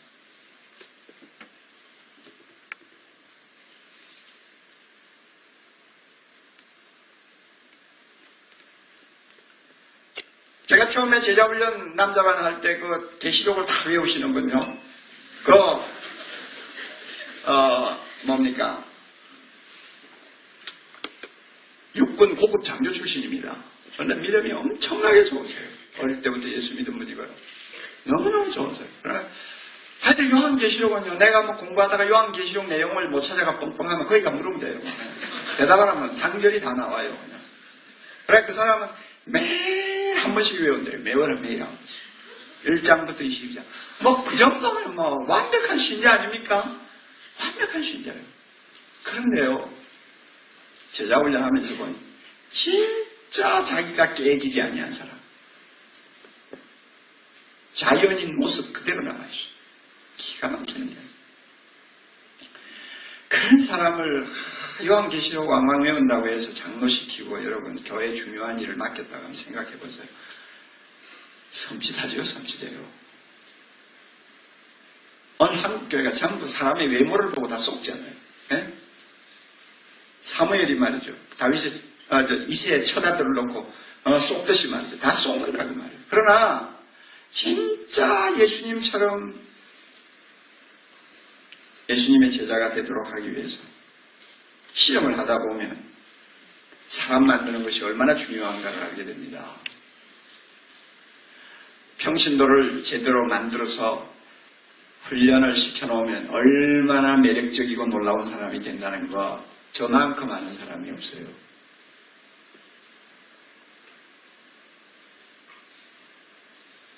제자훈련에 미친 저를 본받아서 미친 사람이 한국 교회 안에 수백 명이 됩니다. 지금 그 교회는 다 잘 되고 있어요. 기성교회든 개척교회든 교회 체질이 바뀌어요. 그렇잖아요. 교회 체질은 병든 체질이 바뀌려면 사람이 바뀌어야죠. 사람이 바뀌면 교회가 바뀌는 거예요. 그리고 교회가 성장해요. 목회가 너무너무 재미있어요. 그러니까 옆에 있는 교회들이 쇼크를 받아버린 거예요. 별로 아무것도 안 하는 것처럼 가만히 있더니 한 5, 6년 제자훈련한다고 뭘 하는 것 같은데 처음에는 아무 변화도 없고 아무것도 아닌 것 같이 느껴지더니 한 5, 6년 지나고 나니까 막 교회가 확 달라져 버리거든. 그러니까 거기에 쇼크 받아가지고 지금은 세미나 다음 주에 이제 또 시작하는데요. 400명 모집하면요 2시간에 다 끝나요. 등록이요.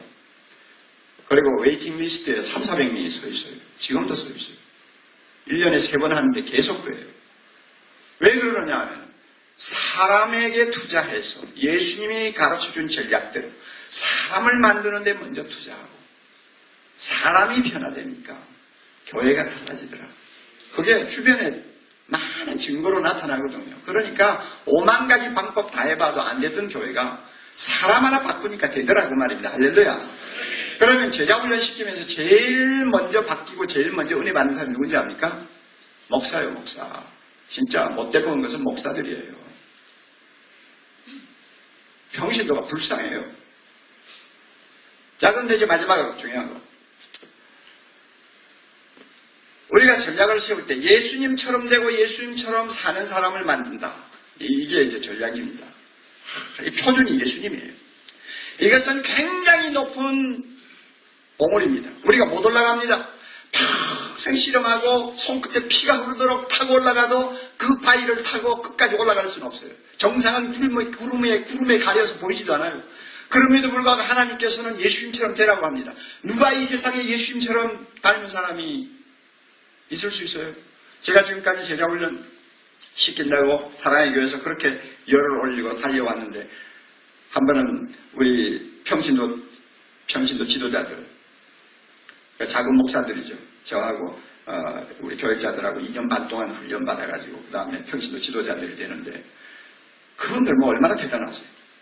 제가 농담 삼아서 여러분 지금까지 우리는 예수님 제자 되자고 10일 실험하면서 함께 달려왔는데 여러분 옥 목사를 여러분이 어떻게 봅니까? 예수님하고 좀 닮았나요? 안 닮았나요? 닮았다고 생각하는 사람 손 좀 들어보세요. 한 사람도 안 들어요. 그리고 자기들 깔깔 웃어요. 아무도 예수님처럼 안 됩니다, 세상에서. 그럼에도 불구하고 하나님께서는 예수님처럼 되라고 합니다. 표준이 무엇냐가 중요합니다. 그대로 되느냐 안 되느냐보다 더 중요한 것은 내가 무엇을 보고 있느냐가 중요한 겁니다. 대청봉을 정복하겠다고 하는 사람하고 에베레스트 산을 정복하겠다는 사람하고는 삶의 자세가 다르고 가치관이 틀리고 그 사람의 모든 노력이 다릅니다. 목표가 틀리니까. 내가 세상에서 예수 믿고 뭐 좀 복 좀 받아보고 뭐 그 다음에 참 평안하게 살고 그런 목표를 가지고 신앙생활하는 사람하고 내가 예수님의 제자로서 예수님처럼 하면 되고 예수님처럼 살아보겠다고 하는 목표를 정한 사람하고는 이거는 비교가 안 되는 거야. 비교가 안 되는 거예요. 달을 놓고 달을 바라보고 활을 쏘는 사람하고 뭐 감나무 위에 있는 가치를 보고 활을 쏘는 사람하고 벌써 활 쏘는 자세가 달라요. 지금 우리 한국 교인들에게는요 목표와 표준을 잃어버렸어요. 너무나 천박한 목표를 가지고 신앙생활하고 있어요. 너무나 낮은 목표를 가지고 살아요. 그러니까 나도 모르게 세속화되고 점점 세상을 닮아갈 수밖에 없죠. 이게 오늘의 문제예요. 왜 이렇게 되느냐? 교회에서 바로 가르쳐주지 아니한 거예요. 우리의 목표는 예수님처럼 되는 것입니다. 예수님처럼 되는 거예요. 안 돼요. 될 수가 없어요. 그럼에도 불구하고 목표는 분명히 잡아야죠. 목표가 높을수록 비록 우리가 거기에 도달하지 못할지는 모르지만은 목표가 높은 사람일수록 거룩해질 수 있고 더 거룩하고 목표가 높은 사람일수록 세상 사람과는 구별된 삶을 살 수 있고 감동을 줄 수 있는 것입니다. 이게 제자도요. 이게 제자도. 이게 목회의 전략이요. 그러므로 예수님이 원하는 사람 만드는 거예요. 요사이 이런 면에 대해서 참 중요한 말들을 하는 책들이 참 많이 나와서 제가 얼마나 감사한지 모릅니다. 맥스 루케이도 책은 여러분 많이 읽잖아요. 거기에 Just like Jesus, 예수처럼 거기에 이런 말이 있죠. 하나님은 당신을 있는 그대로 사랑하십니다. 그러나 그대로 두시지는 않습니다. 그대로 대먹은 대로 내버려 두지는 않는다고 말합니다. 하나님은 당신이 예수처럼 되기를 원하십니다. 그래서 어떤 때는 고통을 주면서도 당신을 다시 만들 것입니다. 이게 하나님이 원하는 거예요. C.S. 루이스 책도 여러분이 많이 보시죠. C.S. 루이스 책은 있는 대로 집어보세요. 신학교 때 여러분이 그런 책들을 좀 읽지 않으면 너무나 천박한 사람 됩니다. C.S. 루이스의 Mere Christianity, 단순한 기독교라고 하는 유명한 책이 있습니다. 여러분 그 책은 필독서입니다. 그런데 다행히 번역도 잘 돼 있어요. 여기 이런 말이 있습니다. 마찬가지로 교회는 오직 사람들을 그리스도께 이끌어 작은 그리스도를 만들기 위해 존재합니다. 교회가 왜 존재하느냐? 사람들을 주님 앞으로 인도해서 작은 예수가 되도록 하기 위해 존재합니다. 여러분 지금까지 우리가 이런 말 들어봤어요? 그리고 이 일을 하지 않는다면, 이 일을 교회가 하지 않는다면 건물도 성직자도 성교도 설교도 심지어 성경 자체도 시간 낭비에 불과합니다. 기가 막힌 이야기였어요.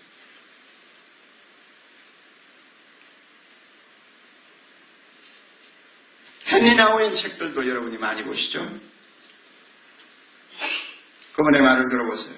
우리들의 영적 생활에 있어서 커다란 도전이 있는데 그 도전이 뭐냐면 우리가 신앙생활을 할 때 큰 도전이 하나 있는데 그것이 뭐냐? 그 도전은 우리 자신이 예수님과 같다고 주장할 수 있어야 한다는 것입니다.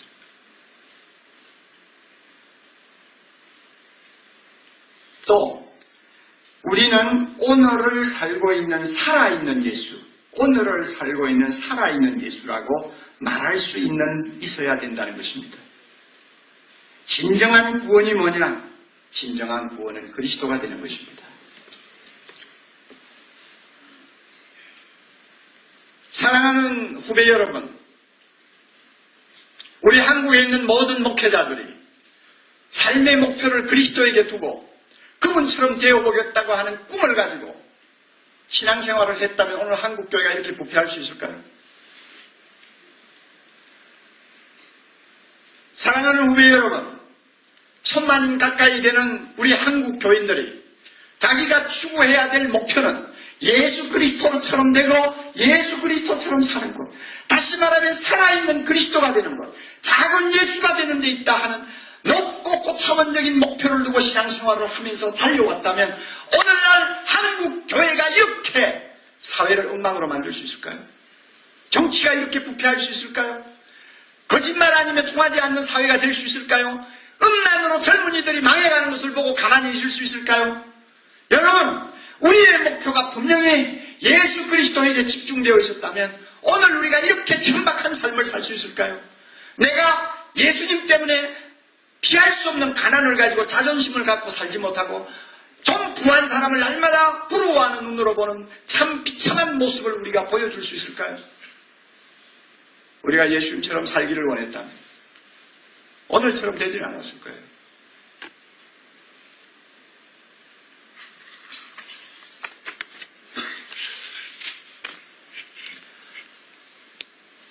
서신서로 넘어가면 예수 제자라는 말이 싹 없어집니다.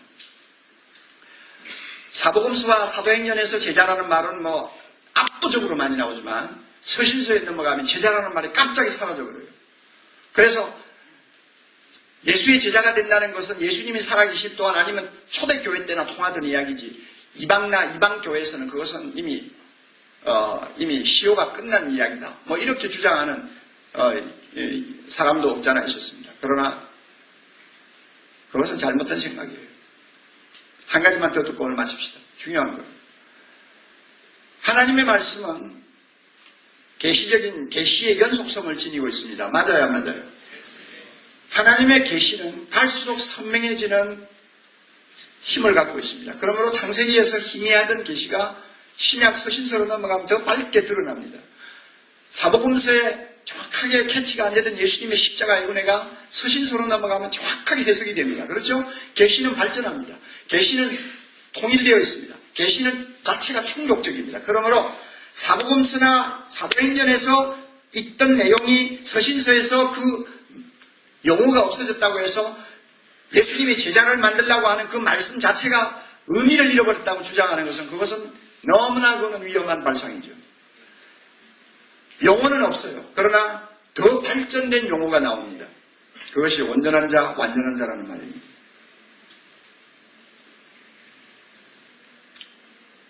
알티오스, 텔레오스, 온전하다, 완전하다는 말로 번역되는 용어가 한 3가지 내지 4가지 나와요. 그런데 그 의미는 대동소이하다 하는 것이 권위 있는 학자들의 견해입니다. 대동소이해요. 우리나라도 완전하다, 온전하다가 의미가 얼마나 다른지를 구별하기 어려운 것처럼 비슷비슷해요. 그런데 이 완전하다, 온전하다는 완전한 자, 온전한 자라는 말로 제자라는 말을 대체하고 있는 것이 서신서입니다. 이것을 여러분이 알기 위해서는 에베소 4장 11절, 12절, 13절을 집에 가서 잘 읽어보세요. 거기 보면 온전한 자가 된다는 것이 바로 예수의 충만한 데까지 이르게 되는 것과 같다는 것. 온전하게 된다는 것이 예수 그리스도에게까지 자라는 것을 의미하는 것이라는 것을 금방 알 수 있습니다. 제가 여기에 대한 설명을 다 못해요. 이거는 제가 성경을 읽다가 발견한 진리고 저 자신이 확신을 갖게 되었습니다. 그래서 평신도를 깨운다는 책에도 그것을 이야기하고 있습니다만 한 번도 학자들의 검증을 받은 일이 없어요. 그런데 다행히 웨스트민스터 신학교에서 저에게 18년 만에 목회학 박사 학위를 수여했어요. 저는 다 드랍하고 포기하고 나온 건데, 왜냐하면 개척교회 하는 사람이 뭐 그 학위 가지고 그렇게 할 필요가 없잖아요. 그런데 그 학교에서 제의를 해가 18년 만에 제가 목회학 박사학위를 받았는데, 그 내용이 이제 이 제자훈련에 가는 거예요. 그리고 3년 후에 그 학교로부터 명예신학 박사학위를 받았는데, 우리 한국에서는 박윤선 박사가 수십 년 전에 받은 것 외에는 없습니다. 그래서 저에게 준 이유는 제자훈련 사역을 통해서 한국교회에 미친 영향, 이민교회에 미친 영향을 기념해서 DD를 준다고 저에게 했어요. 그럴 때 저의 논문, 저의 주장이 그 몇몇 중요한 학자들에게 그대로 검증을 받았어요. 도마위에 올려놓은 고기처럼 완전히 검증을 받았어요. 구두시험 할 때 제가 주장하는 대로 서신서의 제자는 완전한 자라 하는 데 대해서 잘못됐다는 말을 듣지를 않았습니다. 전부 공감을 했습니다. 그런데 결정적으로 공감을 받은 데가 있어요. 제가 석사학위를 켈빈신학교에서 했는데, 켈빈신학교는 우리 장로교 보수 계통에서는 굉장히 높이 평가하는 신학교입니다. 거기에는 1년에 한 번씩 세계적인 신학자나 목회자를 불러가지고 3일 동안 특강을 하는 프로그램이 있습니다. 제가 그 신학교 다닐 때에도 그 프로그램이 있었는데, 그때 제가 다닐 때는 일본의 유명한 신학자 한 분이 초청을 받았어요. 그런데 3일 동안 공부 전부 전폐하고, 그러나 강요하진 않아요. 자발적으로 참여하도록 했어요. 그랬는데 일본 신학자가 와가지고 강의를 하는데 세 번째 시간인가, 세 번째 날인가 가서 들어가 보니까 딱 세 사람이 앉았더라고요. 백인 학생들은 하나도 안 들어갔어요. 얼마나 백포주의가 심한지요. 근데 그 세 사람이 누구냐 하면 일본에서 온 친구 하나, 나, 그 다음에 대만에서 온 친구 하나, 다 비슷비슷하게 생긴 거예요. 그래가지고. 그래 내가 그걸 보았는데, 3년 전에 저에게 이제 요청이 온 거예요. 그 세미나 특강을 맡아달라고. 제가 하기 전에는, 윌로우 크릭에 빌 하이베리 가서 특강을 했고, 그 앞에는 존 스타트가 가서 했고, 그러니까 자기들 나름대로 어떤 그레이드를 놓고 사람을 청하는데, 저를 청해서 제자훈련 목회에 대해서, 제자훈련에 대한 신학적인 설명을 좀 해달라고. 그런데 한국 목사로서는 뭐 영광이죠. 그래서 제가 간다고 했어요. 그래야 저희 국제 담당 비서하고 같이 갔어요. 그 친구는 이제 1.5세이기 때문에 영어를 완벽하게 하죠. 그래가지고 가서 이제 3일 동안 오전 오후 강의를 했어요. 학생 교수도 다 나와가지고 앉아있는데 이제 강의를 하는데, 제가 이제 제일 꺼림직한 것이 뭐였느냐면, 서신서의 완전한 자라는 것이 제자가 되는 것과 같다고 하는 이론입니다. 이걸 만약에 학생들이 물고 늘어지기 시작하면 저는 잘못하면 뼈도 못 치르고 나올 수도 있어요. 왜냐하면 나는 헬라어 배운 지가 오래됐어요. 근데 지금 한참 헬라어 배우고 있고 학생들이 까다로운데 뭐 이러니 저러냐고 물고 늘어지면 내가 어떻게 견뎌요. 그래서 항상 불안을 갖고 강의를 했어요. 강의가 3일 다 끝나고 마지막에 질문 시간을 주었습니다. 여러분이 질문을 하십시오. 교장 선생님도 질문하고 학생도 질문하고 나름대로 참 질문을 잘해줬어요. 참 감사한 것은 동양인만 들어오지를 않았어요. 어떤 백인들도 들어왔어요. 많이 달라졌어요. 그래가지고 했는데 이제 다 됐구나 생각을 하는데, 딱 앞에 앉아있는 백인 여학생이 손을 바짝 들더니 목사님께서 서신서의 완전한 자라는 것이 예수의 제자가 되는 것과 같다고 했는데, 거기에 대해서 말씀 좀 더 해주십시오. 이제 꼬리가 잡혔습니다. 어떻게 대처를 해야 됩니까? 원어를 가지고 싸우겠어? 신학을 가지고 싸우겠어? 그래서 마음으로 기도를 하는데, 하나님께서 평소에 내가 생각했던 중요한 부분을 기억나게 하셨어요. 제가 이렇게 이야기했습니다. 아마 자매께서 질문을 하는 걸 보니까 그 완전한 자가 된다는 데 대한 조금 불편한 감을 갖고 있는 것 같은데요. 저도 그렇습니다. 성경에서 제가 제일 싫어하는 말이 완전하다는 말입니다. 왜냐하면 우리 가운데 완전한 자가 어디 있어요? 온전한 자가 어디 있어요? 그리고 우리 중에 온전한 자가 될 가능성을 가진 자가 누굽니까? 아무도 없습니다.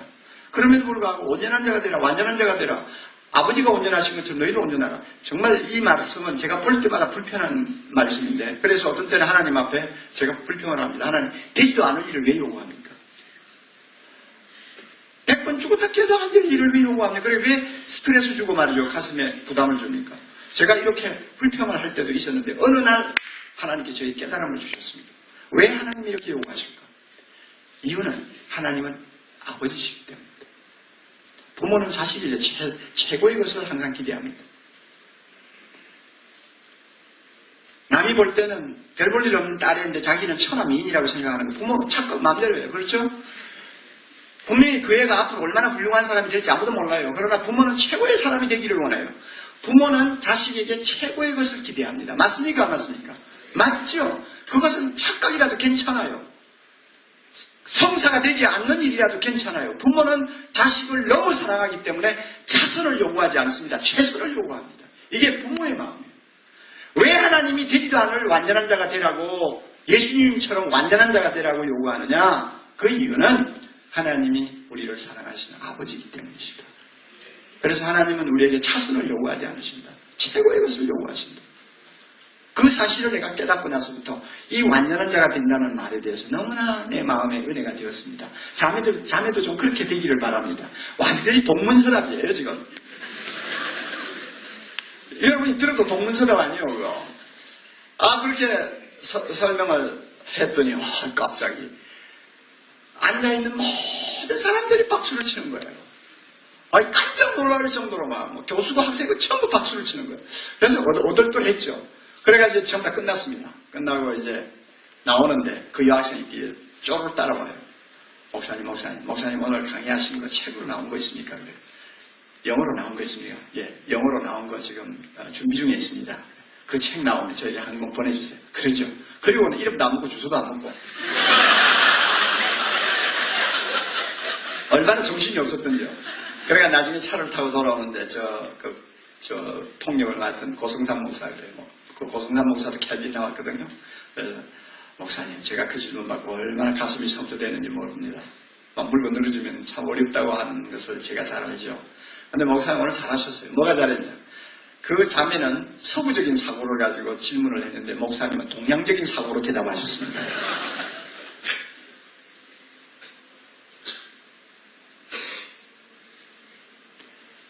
여러분, 우리는 시시한 존재가 아닙니다.